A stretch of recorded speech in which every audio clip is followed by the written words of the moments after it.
ಇದೇ ಜನವರಿ 22ರಂದು ಅಯೋಧ್ಯೆಯಲ್ಲಿ ಭವ್ಯ ರಾಮ ಮಂದಿರ ಉದ್ಘಾಟನೆ ಆಗ್ತಾ ಇದೆ. ಈಗಾಗಲೇ ಮೈಸೂರಿನ ಕಲಾವಿದ ಅರುಣ್ ಕೈಯಲ್ಲಿ ಅರಳಿರ್ತಕ್ಕಂಥ ರಾಮನ ಅದ್ಭುತವಾಗಿರ್ತಕ್ಕಂಥ ಮೂರ್ತಿ ದೇವಸ್ಥಾನದಲ್ಲಿ ಪ್ರತಿಷ್ಠಾಪನೆ ಆಗ್ತಾ ಇದೆ. ಮತ್ತೊಂದು ಕಡೆ ಹೆಮ್ಮೆ ವಿಚಾರ ಅಂದರೆ ರಾಮ ಮಂದಿರ ಉದ್ಘಾಟನೆಗೆ ಆಹ್ವಾನ ಪತ್ರಿಕೆಯಲ್ಲಿ ಏನಿದೆ, ಕಲಬುರಗಿಯ ಕಲಾವಿದ ರಮೇಶ್ ತಿಪ್ಪನೂರ್ ಅರಳಿರ್ತಕ್ಕಂಥ ಲೋಗೋ ಫೈನಲ್ ಆಗಿದೆ. ಅಂದರೆ ರಾಮ ಮಂದಿರ ಏನು ಟ್ರಸ್ಟ್ ಇದೆ, ಟ್ರಸ್ಟ್ ಈ ಒಂದು ಲೋಗೋ ಫೈನಲ್. ಅದರಲ್ಲೂ ಕೂಡ ವಿಶೇಷ ಅಂದರೆ ಇಡೀ ದೇಶಾದ್ಯಂತ 1000ಕ್ಕೂ ಹೆಚ್ಚು ಕಲಾವಿದರು ಲೋಗೋವನ್ನು ಕ್ರಿಯೇಷನ್ ಮಾಡಿದ್ರು. ಅದರಲ್ಲೂ ಕೂಡ ಕಲಬುರಗಿಯ ಕಲಾವಿದ ರಮೇಶ್ ತಿಪ್ಪನೂರು ಅರಳಿಸಿರ್ತಕ್ಕಂಥ ಏನು ಲೋಗೋ ಫೈನಲ್ ಆಗಿದೆ. ಇದು ನಿಜಕ್ಕೂ ಹೆಮ್ಮೆ ವಿಚಾರ. ನಮ್ಮ ಜೊತೆ ಮಾತಾಡೋದಕ್ಕೆ ಕಲಾವಿದ ಖುದ್ದು ಕೈಯಲ್ಲಿ ಹಿಡ್ಕೊಂಡಿರ್ತಕ್ಕಂಥ ಈ ಲೋಗೋ ಏನಿದೆ, ರಾಮನ ಭಾವಚಿತ್ರ ಜೊತೆಗೆ ಆಂಜನೇಯನ ಎರಡು ಕಡೆಗಳಲ್ಲಿ ಆಂಜನೇಯ ಇರತಕ್ಕಂಥ ಭಾವಚಿತ್ರ ಈಗ ಫೈನಲ್ ಆಗಿರುವಂಥದ್ದು. ರಾಮ ಮಂದಿರ ಆಹ್ವಾನ ಪತ್ರಿಕೆಯಲ್ಲಿ ಇದೇ ಲೋಗೋ ಕೂಡ ಈಗಾಗಲೇ ಅಚ್ಚಾಗಿರ್ತಕ್ಕಂಥದ್ದು. ವಿಶೇಷವಾಗಿ ಕಲಬುರಗಿಗೆ ಹೆಸರಂತ ಆಗಿರ್ತಕ್ಕಂಥದ್ದು, ಬಿಸಿಲೂರಿಗೆ ಏನು ಸೂರ್ಯನ ಆಕಾರದಲ್ಲಿ ಪ್ರಜ್ವಲಿಸುವಂಥ ಏನು ಸೂರ್ಯನ ಆಕಾರದಲ್ಲಿ ಶ್ರೀರಾಮನ ಮೂರ್ತಿ ಕೂಡ ಫೋಟೋ ಏನಿದೆ ಇದರಲ್ಲೂ ಕೂಡ ಇರುವಂಥದ್ದು. ಗಮನಿಸಬೇಕಾಗಿರುವಂಥದ್ದು ಈ ಒಂದು ಕಲರ್ ಡಿಸೈನ್ ಕೂಡ ಖುದ್ದು ಇವರೇ ಮಾಡಿದ್ದಾರೆ. ಇವರನ್ನು ಮಾತಾಡಿಸ್ತಾ ಹೋಗ್ತೀನಿ. ಸರ್, ಈಗ ನಿಮಗೆ ಈ ಒಂದು ಲೋಗೋ ಕ್ರಿಯೇಷನ್ಗೆ ಯಾವಾಗ ನಿಮಗೆ ಹೇಳಲಾಯಿತು ಅಂತ? ಅಕ್ಟೋಬರ್ 16ನೇ ತಾರೀಕು ನೀವು ಲೋಗೋ ಮಾಡಬೇಕಂತ ನಮಗೆ ಸಂದೇಶ ಬಂದಿತ್ತು. ಅವತ್ತಿನದಿಂದ ನಾವು ಪ್ರಯತ್ನ ಮಾಡ್ತಾ ಇದ್ವಿ. ಎಷ್ಟು ಟೈಮ್ ತೊಗೊಂಡು ಸರ್ ಕ್ರಿಯೇಷನ್ ಮಾಡೋದಕ್ಕೆ ನೀವೆಲ್ಲ? ನಾವು 4 ರಿಂದ 5 ದಿವಸ ಸತತವಾಗಿ ಪ್ರಯತ್ನ ಪಟ್ಟು 8 ಲೋಗೋಗಳನ್ನು ಕಳಿಸಿವಿ. ಅದರಲ್ಲಿ ಇದು ಒಂದು ವಿಶೇಷ ಇತ್ತು. ವಿಶೇಷವಾಗಿ ಒಂದು ಕಡೆಗೆ ಸೂರ್ಯನ ಆಕಾರ, ಶ್ರೀಕೃಷ್ಣನ ಚಕ್ರ ರೀತಿಯಲ್ಲಿ ಮಾಡಿದಲ್ಲಿ ಇದು ಯಾವ ರೀತಿ ನಿಮ್ಗೆ ಐಡಿಯಾ ಬಂತು ಅಂತ? ಇಲ್ಲ, ಶ್ರೀಕೃಷ್ಣ ಇದು ಎಲ್ಲ ನನ್ನ ತಲೆಯಾಗ ಏನಂದ್ರೆ, ಈ ರಾಮನ ಏನು 1000 ವರ್ಷಗಳಿಂದ ಇಡೀ ಭಾರತ ದೇಶದ ಎಲ್ಲ ಭಕ್ತರ ಕನಸಿತ್ತು, ರಾಮ ಮಂದಿರ ಆಗಬೇಕು, ಭವ್ಯ ಮಂದಿರ ಆಗಬೇಕಂತ. ಆ ಕನಸನ್ನು ಇಟ್ಟುಕೊಂಡಂಥ ಎಲ್ಲ ಭಕ್ತರ ಒಂದು ಅನುಭವದ ಮೇರೆಗೆ ನಾನು ಕೂಡ ಈ ಲೋಗೋದಲ್ಲಿ ಏನು ಬರಬೇಕು ಅಂದರೆ, ಶ್ರೀಕೃಷ್ಣನ ಚಕ್ರ ಇರಬೇಕು, ಈ ಯಾವಾಗಲೂ ನಮಗೆ ಬೆಳಕು ಕೊಡಬೇಕು ಅಂತ, ಇಡೀ ವಿಶ್ವಕ್ಕೆ ಬೆಳಕು ಕೊಡತಕ್ಕಂಥ ಸೂರ್ಯನ ಕಿರಣಗಳಿರಬೇಕು. ಆಮೇಲೆ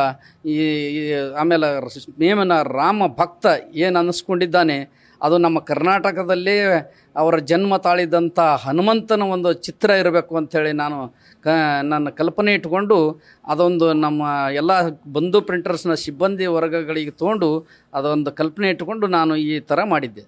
ಕಲರ್ ಆಯ್ಕೆ ಕೂಡ ಯಾವ ರೀತಿ ಮಾಡಿದರೆ ಅಂತ ಸಾಕಷ್ಟು ಆಕರ್ಷಕವಾಗಿದೆ. ನಾನು ಇದರಲ್ಲಿ ಒಂದು 10-15 ಕಲರ್ಗಳನ್ನು ಬಳಸಿದ್ದೆ.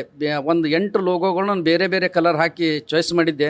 ಅದರಾಗಿ ಇದು ಎಲ್ಲನೂ ಕೂಡ ನಮ್ಮದು ಏನು ಕೇಸರಿ ಇದೆ, ಕೆಂಪು ಇದೆ, ಹಳದಿ ಇದೆ, ಈ 4-5 ಕಲರ್ಗಳನ್ನು ಬಳಸ್ಕೊಂಡು ನಾನು ಇದು ಚೆನ್ನಾಗಿದೆ ಅಂಥೇಳಿ ಅವರು ಟ್ರಸ್ಟ್ ಕಮಿಟಿದವ್ರೂ ನನಗೆ ಇದು ಚೆನ್ನಾಗಿದೆ. ಆಮೇಲೆ ರಾಮನ ಫೋಟೋನು ನಾನು 8-10 ರಾಮನ ಫೋಟೋ ಚಾಯ್ಸ್ ಮಾಡಿ ನಡ್ಬರ್ಕ್ ಹಾಕಿದ್ದೆ.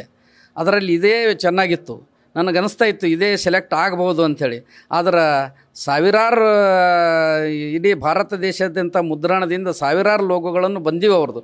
ನಮ್ಮದೇ ಏನಾಗ್ತದೋ ಏನಿಲ್ಲೋ, ರಾಮನ ಒಂದು ಆಶೀರ್ವಾದ, ಶರಣಬಸವೇಶ್ವರ ಒಂದು ಕೃಪೆ ಇರಲಿ, ಏನು ನೋಡೋಣಂತೆ ನಾನು ಮಾಡಿಕೊಟ್ಟಿದ್ದೆ. ಸಜೆಸ್ಟ್ ಯಾರು ಮಾಡಿದ್ರು ಸರ್ ಅಂತ? ಇದು ಈಗ ರಾಮ ಮಂದಿರ ಕಮಿಟಿವರೆಗೂ ಕೂಡ ತಲುಪಿಸಿದ್ಯಾರು ಅಂತ ನಿಮ್ಮ ಲೋಗೋ?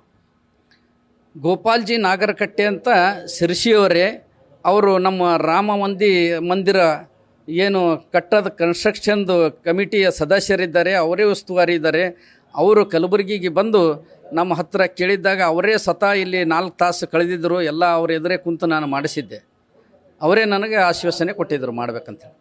ಸಂಭಾವನೆ ಏನಾದರೂ ತೊಗೊಂಡಿದ್ದಾರೆ, ಕೊಟ್ಟಿದ್ದಾರೆ?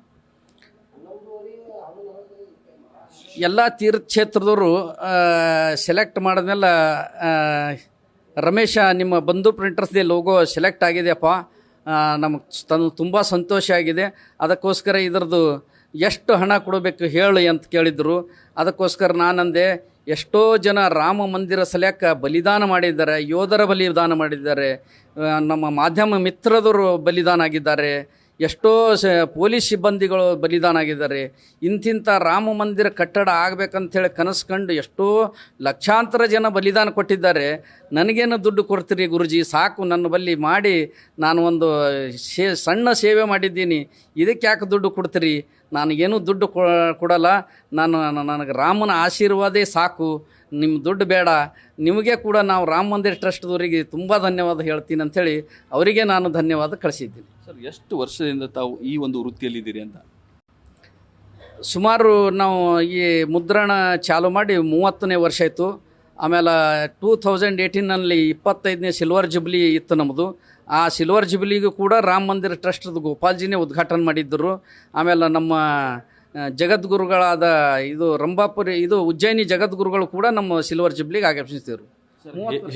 ಹೇಗೆ ಅನ್ನಿಸ್ತಾ ಇದೆ? ಸಾವಿರಾರು ಕಲಾವಿದರು ಕೂಡ ಲೋಗೋ ಕ್ರಿಯೇಷನ್ ಮಾಡಿದ್ರು, ಫೈನಲಿ ನಿಮ್ಮ ಲೋಗೋ ಫೈನಲ್ ಆಗಿದೆ. ಏನು ಹೇಳ್ತೀರಿ? ಹೇಗೆ ಅನ್ನಿಸ್ತಾ ಇದೆ? ಯಾವ ರೀತಿ?